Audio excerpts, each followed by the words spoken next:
If lowering your prices was the way to get more customers, the cheapest brands would be the ones that are the biggest in the industry, but they are not. Now, when you're looking at your competitors, you're thinking, should I compete on price? But what you need to be doing as a business owner is conveying the value that you provide for your customer. There are people that will have a Skims plain top and pay $70 for it, compared to the same top you could probably get in Primark or wherever for, I don't know, £10.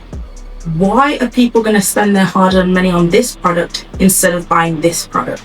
If you're new here, my name's Awella Coward and I run a creatives and advertising agency working with 6 to 7 figure brands. And all the strategies that I'm going to tell you, they're not just in theory. These are what I apply to my own clients, where we look at creative strategy, consumer psychology, and how to use ads to grow their business. Of course, if you'd like us to do this for your own company, the link is below and you can book in a call and speak to us. Now, people will have 150, even £300 trainers and £30 trainers, and people will still spend their money on those trainers. Clearly, the price isn't the only thing that we depend on when we buy a product. Yet when sales slow down, a lot of business owners want to do the 10% off, 20% off, free shipping, another sale, another discount code, another this, that, and the other. But it's not the pricing of the product which is your issue, it's the value that you're not conveying.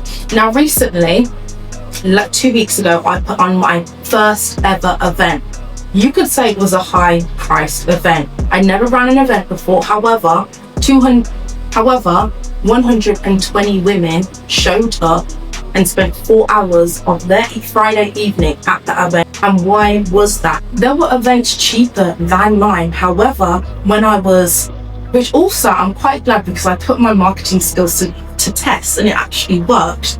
But when I was creating the marketing, creating the content and creating the ads, I made sure to show not only did we have the value that you were going to get in that evening because of the speakers was going to be amazing, not only are you going to network with all those people, but there are people that look like you. I made sure that in the marketing, in the content, there were people that look like my target customer. So a bit of context, the event was about building a business, personal branding and finance and investing for women of color who are not necessarily represented in those spaces.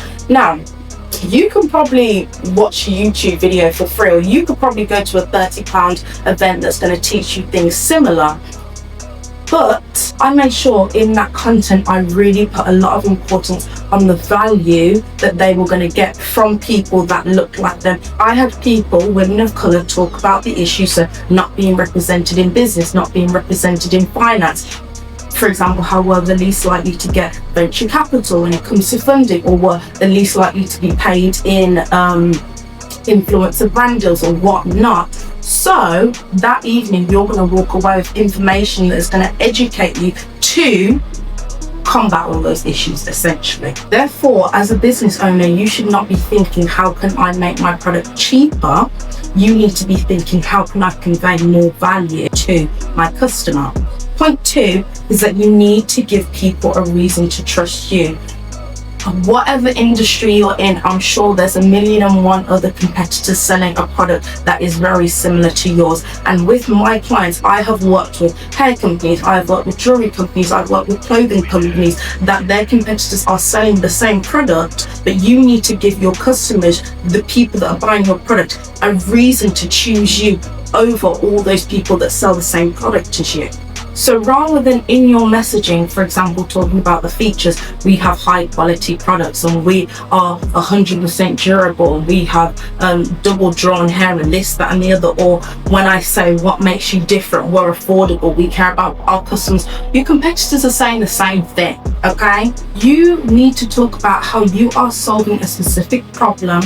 to which community and what identity or certain aspirational version of them you want them to feel. So you want your content to make them feel an emotion. You want them to show the change it will give them. You want creators in your content to show the aspiration of what they will become when they wear your product. For example, a hair extension company, you're not just going to talk about the features, it's double drawn and it's root to tip, and okay, the benefit of it is, it's going to be full from root to tip. You need to talk about when you leave your house, you're going to feel more confident. You're going to feel the aspirational version of yourself. You're going to be the, corporate baddie you've always wanted to be. When you're walking across the road, you're going to have next time because of how amazing you look.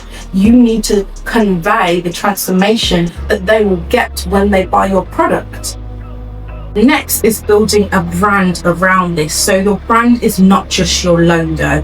This is something that people think of when they hear your name, when they're discussing it with friends, when they're discussing it with family, when they're telling a stranger, oh my gosh, I got my white trousers from this company because XYZ. That is what your brand is about. You think of some of the biggest out there, Nike, Apple, I don't know, Patagonia, Skims, this, that, and the other. What comes to mind when you think of these companies? When you think of Nike, you think performance, ambition, just do it. You're being the best version of yourself. When you're thinking of, I don't know, let me think of a company. House of CB, I know that I've used them as an example before. For example, when you think of topicals, and I love to use this example, you are becoming the more confident version of yourself when you use their product. Like I said, they talk about the transformation. You might be suffering with this acne issue or this, that, and the other, hyperpigmentation.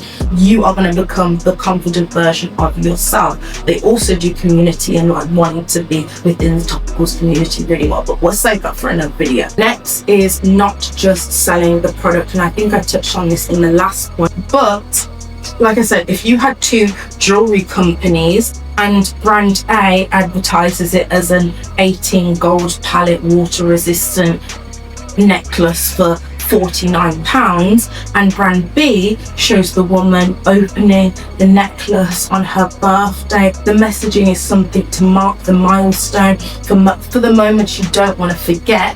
It's the same category, it's the same product or similar product, but it's completely different reasons why you should buy. Brand A is competing solely on the object, but brand B is creating a meaning around the object, and like I said, aspirational and identity, and oh my gosh, when I open this on my birthday, these are the emotions I'm going to feel, and it looks so nice, and this, that, and the other. So if you're constantly lowering your prices to convince people to buy, I'd stop and I'd ask myself, why should somebody choose us if we want the cheapest option? We don't want to be competing just on price. And if you don't have a strong answer, that's probably where I'd start. So, like I said, if you're running an established e-com company and you want help with building this out, drop me a message or book in a call. I'd be happy to help.